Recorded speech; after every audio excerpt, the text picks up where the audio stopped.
Puluhan alumni dari berbagai perguruan tinggi di Indonesia menyatakan protes terhadap rencana revisi Undang-Undang Nomor 30 Tahun 2002 tentang Komisi Pemberantasan Korupsi. Mereka menggelar aksi di halaman gedung KPK sambil membentangkan spanduk bertuliskan tolak revisi Undang-Undang KPK.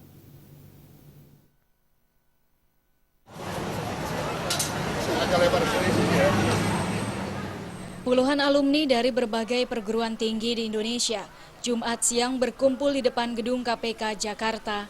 Kedatangan para alumni ini untuk menyuarakan sikapnya menolak rencana revisi Undang-Undang Nomor 30 Tahun 2002 tentang Komisi Pemberantasan Korupsi.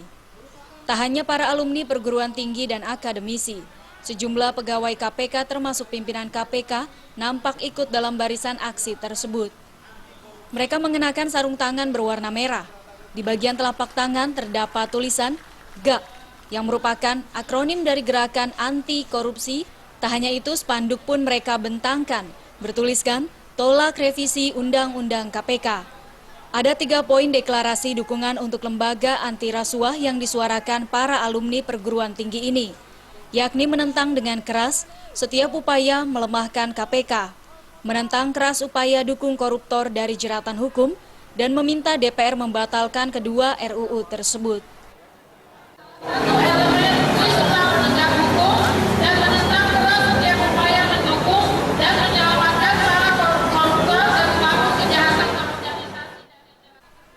Dukungan untuk KPK terus bermunculan sejak usulan revisi Undang-Undang KPK didengungkan.